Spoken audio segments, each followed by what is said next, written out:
A esperança de encontrar sobreviventes na sequência dos sismos na Venezuela há mais de uma semana começa a esmorecer. As buscas ainda estão em curso, mas a localização de pessoas com vida debaixo dos escombros abrandou drasticamente após o fim do período crítico de 72 horas. Ainda assim, as autoridades têm conseguido alguns resgates milagrosos. O número oficial de mortos é já superior a 2.500, 84 dos quais portugueses. Isto numa altura em que dezenas de milhares de pessoas permanecem desaparecidas. E embora o governo não tenha revelado dados oficiais a esse propósito, um site da oposição reporta mais de 38 mil pessoas incontactáveis. Criticam ainda a resposta do governo, que dizem ter sido lenta e desorganizada. Mas a presidente interina da Venezuela, Delcy Rodrigues, refutou essas alegações. Assegurou que o seu gabinete mobilizou todos os recursos disponíveis para responder à crise da melhor forma possível. Negou ainda as acusações de que o governo tem subestimado o número de mortes para evitar reações negativas a nível interno. Espanha registrou cerca de 900 mortes devido às altas temperaturas no mês de junho. Os números são do Ministério da Saúde espanhol, numa altura em que a Agência Meteorológica do país encerrou o mês de junho como o segundo mais quente desde que há registros. Mais de 600 das mortes registadas aconteceram na semana da onda de calor, tornando também o segundo junho com a maior mortalidade relacionada com as altas temperaturas desde o início dos registros em 2015. A temperatura média em toda a Espanha continental foi de 23,2 graus, cerca de 3,2 graus acima da média do período de 1991 a 2020. A 22 e 23 de junho, o país registrou os 2 dias mais quentes deste mês, desde pelo menos 1950. Apenas junho de 2025, com uma média de 23,6 graus, foi mais quente nesta série histórica da Agência Meteorológica Estatal, iniciada em 1961. Atualmente, as ondas de calor não só são mais frequentes e intensas, como também chegam mais cedo no calendário, prolongando o verão. Os especialistas associam esta evolução ao aquecimento global. Kaja Kallas, alta representante da União Europeia para os negócios estrangeiros, anunciou que vai propor novas sanções dirigidas ao complexo militar e industrial da Rússia depois das forças russas terem lançado durante a noite ataques massivos contra Kiev que provocaram pelo menos 20 mortes e dezenas de feridos. Quanto mais Moscou atacar civis, mais sanções terão de ser impostas. Continuaremos a aumentar o custo até que a Rússia compreenda que não pode vencer, escreveu Kallas na rede social X. Estas novas sanções não integram o 21º pacote de medidas restritivas, que continua a ser negociado entre os Estados-membros e cuja aprovação é esperada para meados de julho, antes da renovação das atuais sanções. As medidas propostas abrangem 5 entidades e um indivíduo envolvidos no desenvolvimento e produção de componentes que reforçam as capacidades dos drones russos. A proposta foi apresentada aos embaixadores da União Europeia esta quinta-feira. A próxima reunião para discutir o tema está prevista para 8 de julho, antes do Conselho dos Negócios Estrangeiros de 13 de julho. Keir Starmer fez um pedido formal de desculpas pelo papel do Estado britânico em décadas de adoção forçada de milhares de crianças. Entre 1949 e 1976, cerca de 185 mil bebés de mães solteiras foram adotados por casais em Inglaterra e no país de Gales. Vítimas e agora ativistas testemunharam que foram pressionadas, enganadas, coagidas e intimidadas a entregar as crianças. Estas mães solteiras foram também humilhadas e forçadas a esconderem-se em instituições enquanto estavam grávidas. O primeiro-ministro britânico reuniu-se com algumas destas mulheres no mesmo dia em que fez o pedido de desculpas no Parlamento. These harms were compounded by the actions and failures of the state. Governments funded, enabled and relied on systems that were not consistently or effectively overseen. The state did not prevent harm from continuing.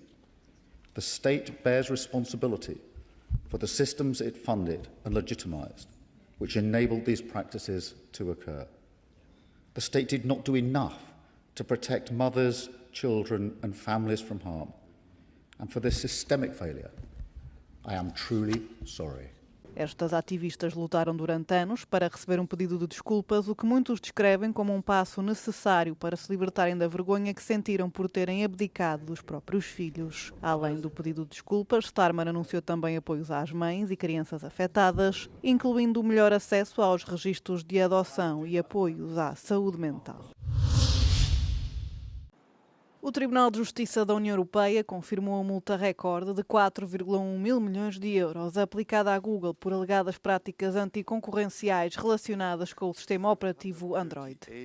A Comissão Europeia aplicou a sanção à gigante tecnológica norte-americana em 2018, alegando que a empresa tinha abusado da sua posição dominante no mercado, nomeadamente através de acordos de pré-instalação com fabricantes de telemóveis para conferir uma vantagem desleal ao motor de busca Chrome. Foi inicialmente aplicada uma multa de 4,3 mil milhões de euros, mas o Tribunal-Geral da União Europeia reduziu-a para 4,1 mil milhões em 2022. O CEO da Google, Sundar Pichai, contestou a decisão, alegando que o sistema Android criou mais escolha para os utilizadores e não menos. Em 2025, a Comissão Europeia também aplicou à Google uma multa de 2,95 mil milhões de euros por alegadas violações das regras da concorrência.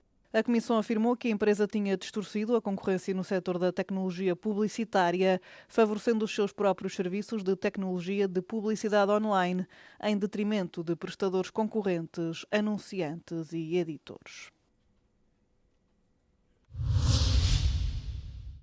Alexander De Croo, administrador do Programa das Nações Unidas para o Desenvolvimento e antigo primeiro-ministro belga, afirmou que o orçamento a longo prazo da União Europeia deve equilibrar o financiamento da defesa e da ajuda, uma vez que ambos são cruciais para a segurança europeia. We see more military spending, and we totally understand that in the current circumstances. But if you want that military spending to be as effective as possible, you will also have to invest in preventing that a conflict arises. Há um ano, a Comissão Europeia propôs um orçamento de longo prazo no valor de 2 bilhões de euros, que dá prioridade à competitividade económica e à defesa. A proposta está atualmente a ser debatida pelos chefes de Estado antes de ser ratificada no Parlamento Europeu.